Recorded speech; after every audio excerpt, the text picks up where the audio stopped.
Assalamualaikum warahmatullahi wabarakatuh. Bismillahirrahmanirrahim. Alhamdulillahirabbil alamin wa bihi nasta'inu ala umuri dunya waddin. Wassalatu wassalamu ala asyrafil anbiya'i wal mursalin sayyidina wa maulana Muhammadin wa ala alihi wa ashabihi ajma'in.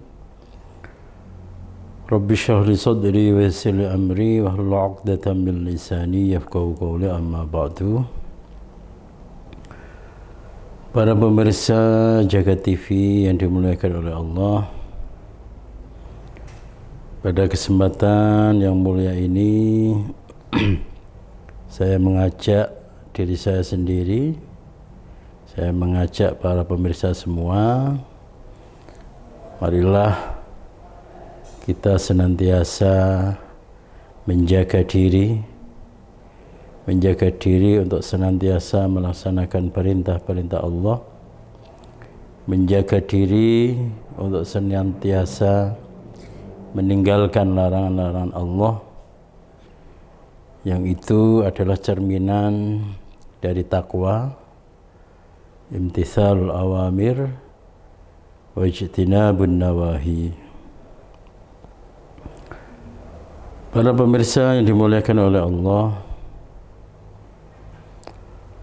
Al-Quran adalah kitab suci yang diturunkan oleh Allah Subhanahu wa Ta'ala sebagai petunjuk, sebagai pembimbing umat manusia, supaya di dalam meniti kehidupan di dunia tetap dalam jalan yang lurus, tetap sesuai dengan fitrahnya sebagai manusia, yaitu adalah insan yang beriman,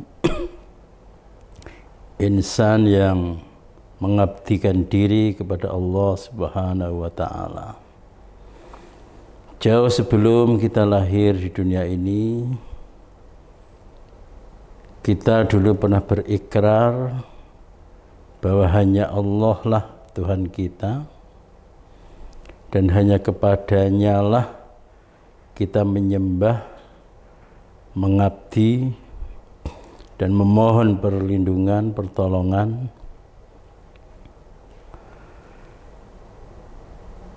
Makhluk atau manusia mencapai derajat yang unggul, mencapai derajat yang tinggi, itu adalah ketika dia benar-benar bisa mengejawantahkan dirinya sebagai hamba. Rasulullah SAW dalam peristiwa Isra Mi'raj, yang oleh semua kalangan, baik kalangan akademisi, kalangan ilmuwan, kalangan ahli ibadah, itu adalah puncak tertinggi yang bisa digapai oleh seorang makhluk secara umum. Karena apa? Karena teka-teki keilmuan atau saintis dari Isra Mi'raj ini belum benar-benar terbuka di mata kita, belum benar-benar terpecahkan di mata kita, yang menunjukkan bahwa secara saintifik, secara keilmuan, otak manusia atau keilmuan manusia itu masih pada level-level rendah. Dengan kata lain, ketika seorang ilmuwan itu sudah bisa memecahkan rahasia dari Isra dan Mi'raj, maka bisa dikatakan dia atau mereka sudah mencapai derajat yang tinggi. Demikian juga dalam lingkungan atau kalangan para pengabdi Allah Subhanahu wa Ta'ala, kaum sholihin, para aulia, kaum sufi, itu juga yang menjadikan peristiwa Isra dan Mi'raj itu adalah puncak tertinggi yang bisa diraih oleh orang-orang yang ahli ibadah, oleh orang-orang yang kehidupannya itu hanya berserah diri kepada Allah Subhanahu wa Ta'ala. Dan itu semua itu sudah bisa diraih oleh Gusti Kanjeng Nabi Muhammad sallallahu alaihi wasallam dengan kisah Isra Mi'rajnya itu. Tapi yang sangat perlu kita sampaikan di sini, Nabi Muhammad yang sudah mencapai derajat paling tinggi dari ukuran apapun, dari ukuran ilmiah, dari ukuran ahli ibadah, dari ukuran ulama, dari ukuran apapun. Tapi Allah Subhanahu wa Ta'ala menyebut sebagai al-abd dalam firman-Nya, subhanalladzi asra bi'abdihi. Segala puji bagi Allah, zat yang memperjalankan hambanya. Memperjalankan hambanya. Jadi dengan kata lain, gelar hamba atau seseorang ketika sudah bisa mengaktualisasikan diri sebagai hamba yang benar-benar sempurna di hadapan Allah Subhanahu wa Ta'ala, maka dia mencapai derajat tertinggi. Nah, bagaimana kita bisa meniru Gusti Kanjeng Nabi Muhammad sallallahu alaihi wasallam? Bagaimana kita bisa meniru atau bisa menggapai derajat sebagai hamba atau sebagai derajat yang tertinggi sebagai makhluk, yaitu sebagai hamba, yaitu adalah dengan cara mengamalkan Al-Quran, membaca Al-Quran, menafsiri Al-Quran, mempraktekkan Al-Quran di dalam kehidupan kita sehari-hari. Dan oleh karena itu bisa dikatakan bahwa jalan menuju puncak tertinggi kita sebagai hamba itu adalah dengan berpegangan dengan Al-Quran. Al-Imam Al-Ghazali dalam kitabnya Ihya Ulumuddin, beliau menerangkan bagaimana orang atau masyarakat muslim berinteraksi dengan Al-Quran, yang dengan ungkapan atau paparan yang lebih konkret dan lebih jelas, yaitu Syekh Yusuf Al-Qaradawi di dalam kitabnya Kaifa Nata'amal Ma'al Qur'anil Azim, beliau menjelaskan bagaimana kita berinteraksi dengan Al-Quran. Banyak sekali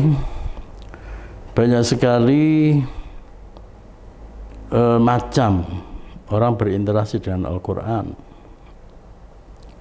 Ada dengan cara membaca, ada dengan cara menghafal, ada dengan cara menafsiri, ada dengan cara mentadabburi, dan sebagainya dan sebagainya. Saya kalau di kelas ya, di kampus ya, di situ ada mahasiswa, taruhlah misalnya 20 orang. Saya ajukan pertanyaan. Apa yang dilakukan orang atau apa yang Anda lakukan terhadap Al-Quran? Ada yang menjawab dengan membaca.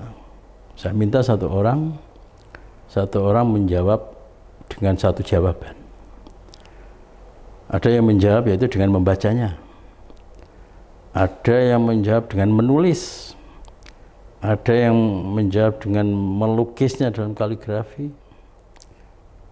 Tapi ada juga yang menjawab yaitu menjadikannya sebagai mahar, sebagai mas kawin.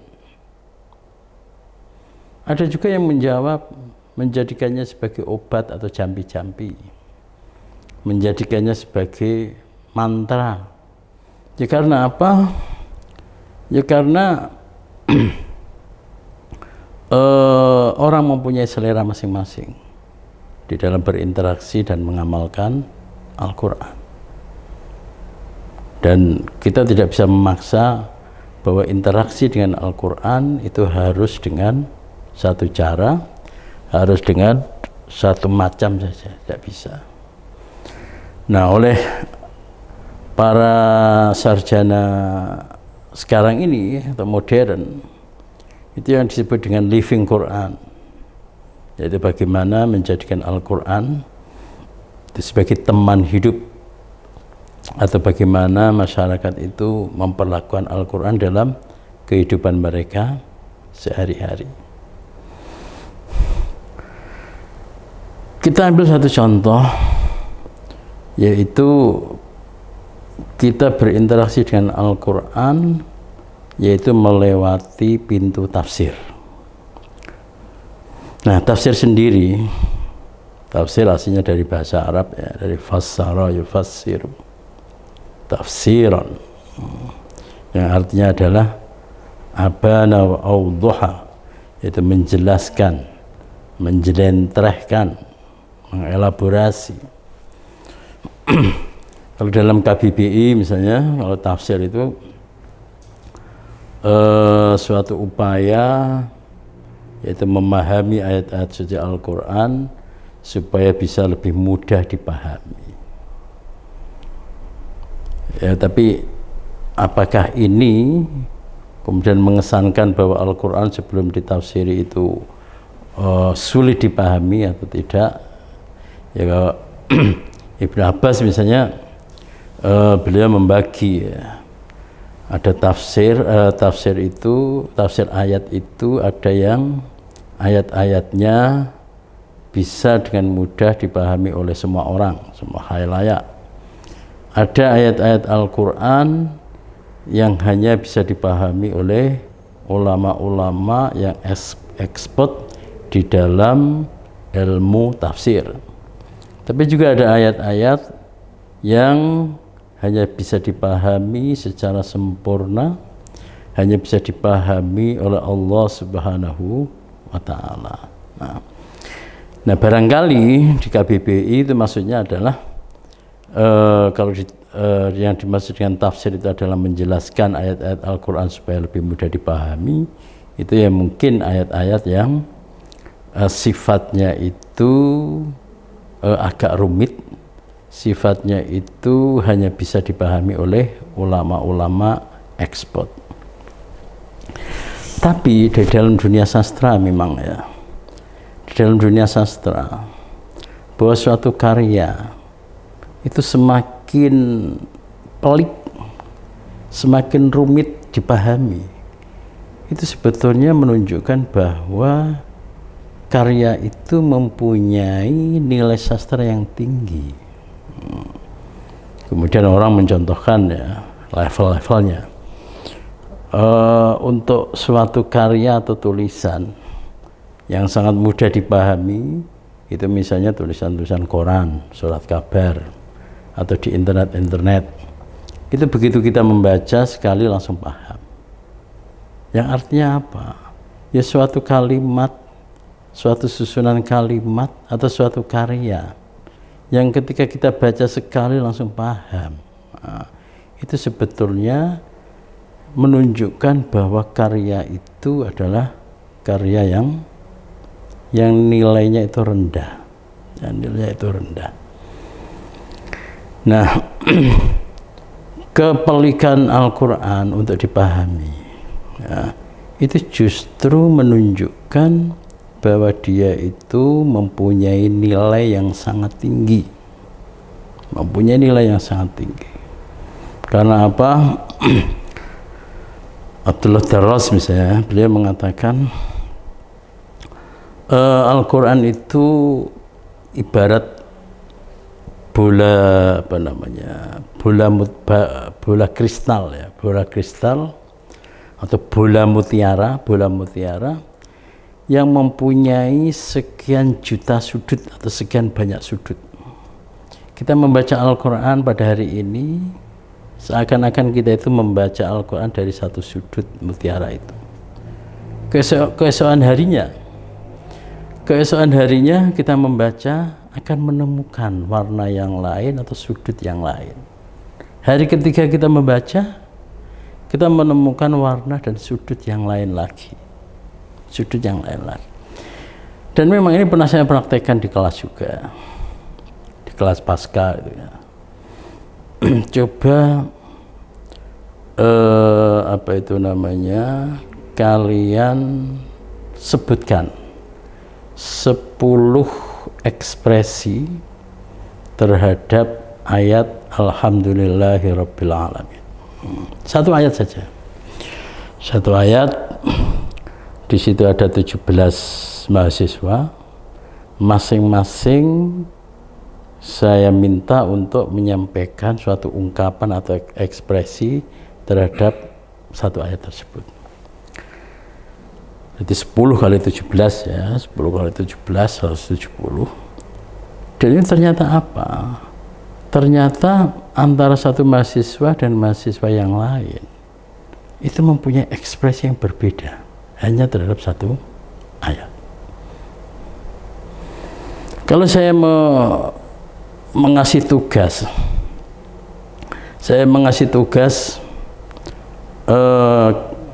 ambil atau tulis 10 ekspresi atau ungkapan terhadap satu ayat dalam waktu 1 jam misalnya. Kalau saya kasih tugas itu lagi untuk keesokan harinya, barangkali dia akan menemukan suatu ungkapan atau ekspresi yang lain lagi. Makanya tidak salah kalau orang-orang mengatakan bahwa Al-Quran itu adalah bahrun la sahilalah, yaitu samudra yang tidak ada pantainya, yang tidak bertepi. Ya karena demikian. Dan kita bisa melihat sejak abad pertama orang sudah menulis tentang tafsir Al-Quran. Tahun demi tahun berganti, abad demi abad berganti, terus menerus. Dan buku atau karya tentang tafsir sudah ditulis sampai mungkin ratusan sampai ribuan jilid. Dan sampai sekarang pun tulisan-tulisan tentang tafsir Al-Quran itu masih terus ada. Masih terus ada ila yaumil qiyamah. Sampai hari kiamat itu tidak akan tidak akan berhenti. Nah, ini menunjukkan bahwa makna dari Al-Quran itu memang benar-benar sangat dalam dan sangat luas, ya, sehingga ketika orang mau menggali itu sebetulnya ya hanya mendapatkan satu titik dari samudra tidak bertepi. Ada orang yang menggayung lagi, masih banyak lagi. Qul law kana al-bahru midadan li kalimati rabbih lanafidal bahru qabla an tanfada kalimatu rabbih. Katakan seandainya, nah inilah lagi, seandainya lautan itu adalah sebagai tinta untuk apa? Untuk menulis firman Allah, untuk menulis kalamullah, maka satu lautan itu akan habis, kering. Sementara firman Allah itu tidak akan kering dan tidak akan habis. Ya, karena apa? Karena firman Allah itu adalah abadi, sementara media untuk menulis kalam Allah itu adalah makhluk yang sifatnya adalah fana, yang sifatnya adalah habis, yang sifatnya adalah punah, dan seterusnya.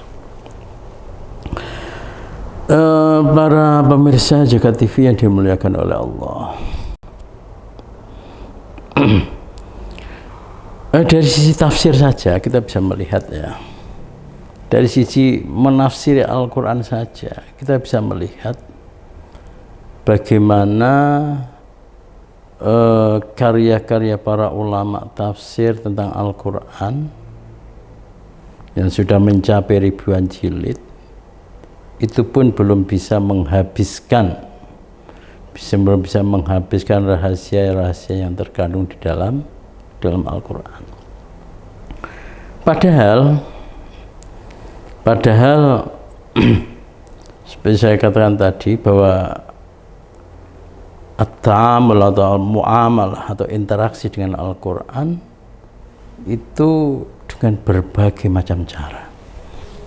Pintu untuk interaksi dan bermuamalah dengan Al-Quran itu sangat beragam, sangat banyak. Dan oleh karena itu, kalau kita misalnya bukan termasuk golongan orang-orang yang expert, orang-orang yang berpengalaman, orang yang mempunyai kemampuan untuk menafsiri Al-Quran, itu tidak berarti bahwa kita itu tidak boleh bergaul atau berinteraksi dengan Al-Quran. Masih banyak pintu-pintu supaya kita itu bisa menggapai Al-Quran dan mendapatkan manfaat di dalam Al-Quran. Masih banyak. Kita tidak bisa menafsiri, kita bisa membacanya. Kita tidak bisa menafsiri, kita bisa mentadaburinya. Kita tidak bisa menafsiri, kita bisa mengambil ruh dari apa yang kita baca. Dan di dalam pujian-pujian di masyarakat itu ya, itu dia bilang tombo ati iku limo perkarane. Di antaranya adalah maca Quran, angen-angen ing maknane. Membaca Al-Quran sambil mengangen-angen maknane. Mengangen-angen makna ini beda dengan menafsiri.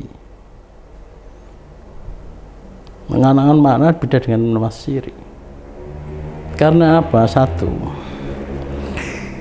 yang namanya mengangen-angen itu lebih pada olah hati, olah rasa, sehingga kalau kita lakukan itu bisa membuat hati kita itu teduh. Kalau tafsir itu olah pikir.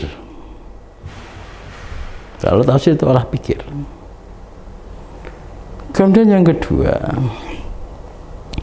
yang jenenge angen-angen, itu tidak melulu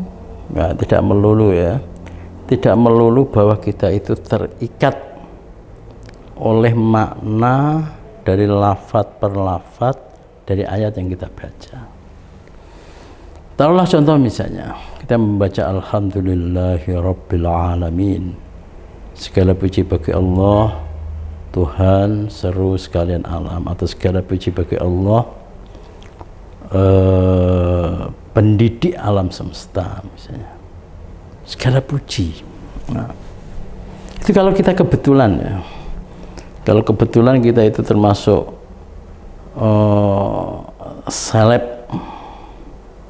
selebritis atau orang-orang yang terpandang atau tokoh terkemuka dan membaca ayat itu, Alhamdulillahirabbil alamin, segala puji bagi Allah.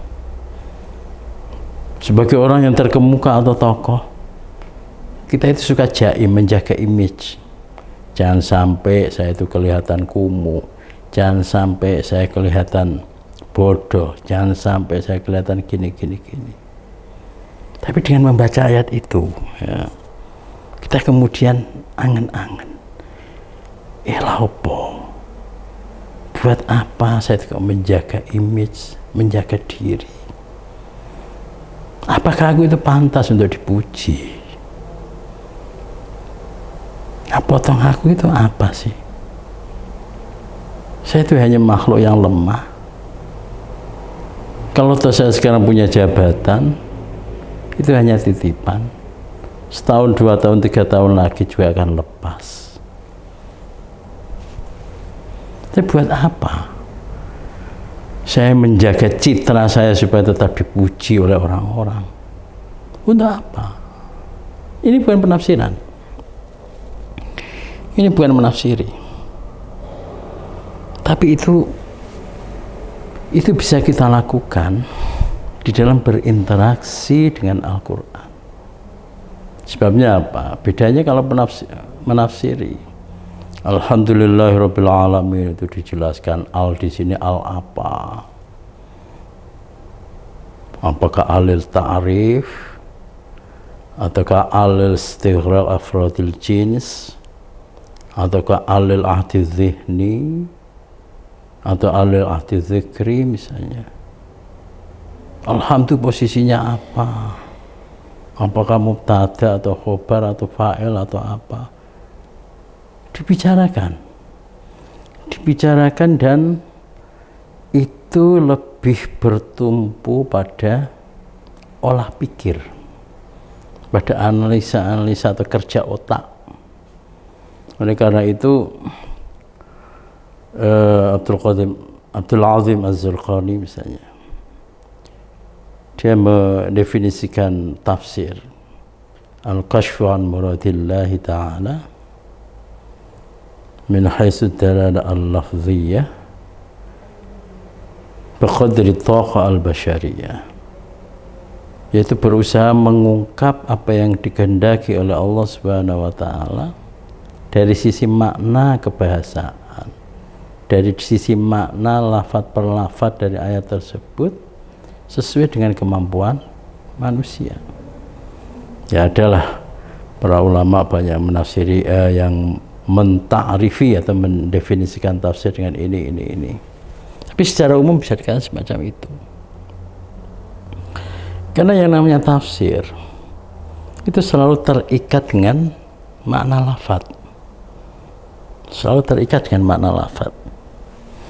Sehingga kalau itu tidak terkait dengan makna dari lafadz yang kita tafsiri, itu tidak masuk dalam kategori tafsir.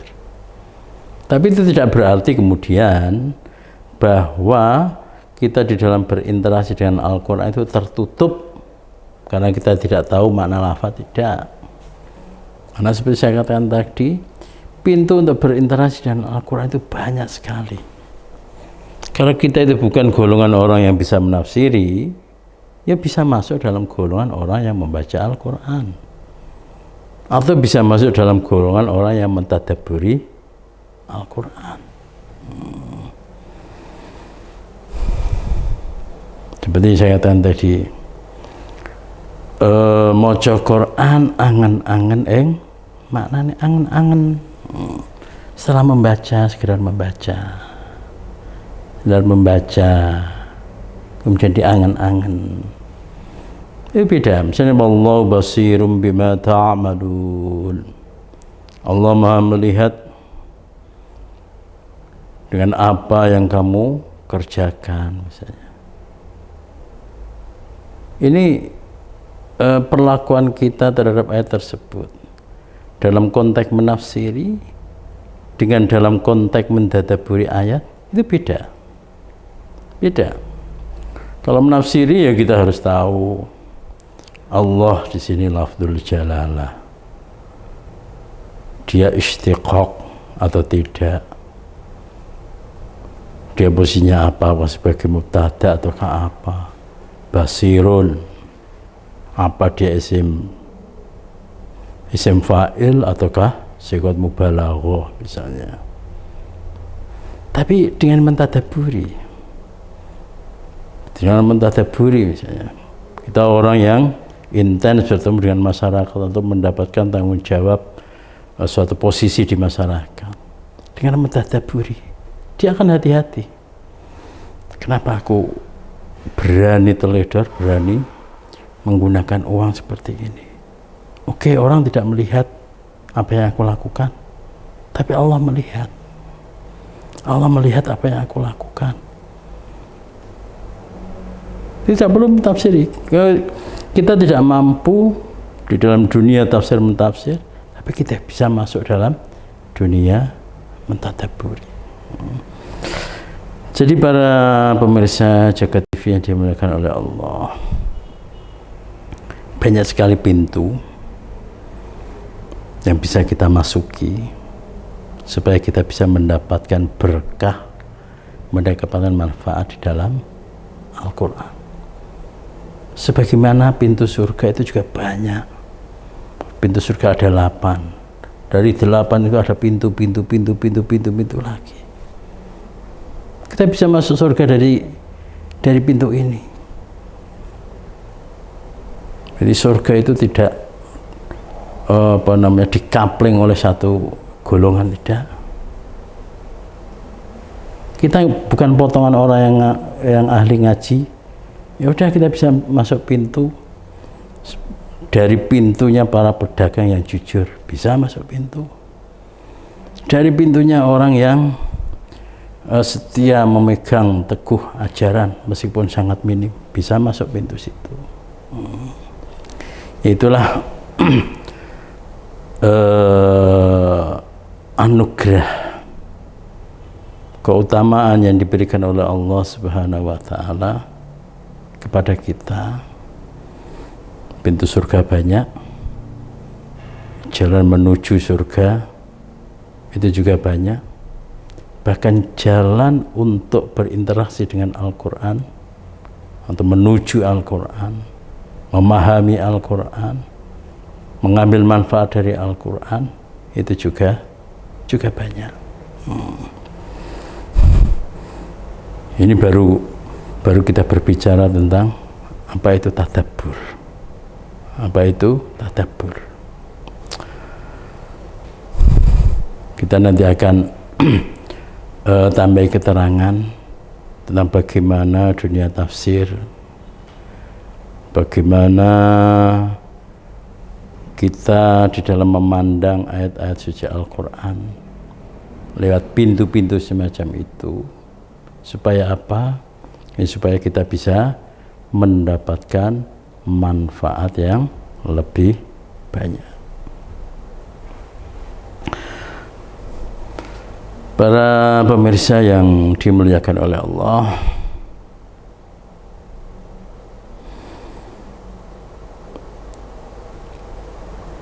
Al-Quran dikatakan hidayah bagi semua orang. Karena apa? Karena Al-Quran turun pada mulanya itu adalah justru turun kepada orang-orang kafir. Jadi yang Islam itu hanya Gusti Kanjeng Nabi Muhammad dan keluarga kecil beliau. Oleh karena itu tidak patut kalau kita membatasi hidayah Al-Quran itu hanya untuk konsumsi kita orang-orang yang beriman. Justru pada awal turunnya Al-Quran itu justru disebar-sebarkan, disyiarkan, digembar-gemborkan oleh Gusti Kanjeng Nabi kepada orang-orang kafir.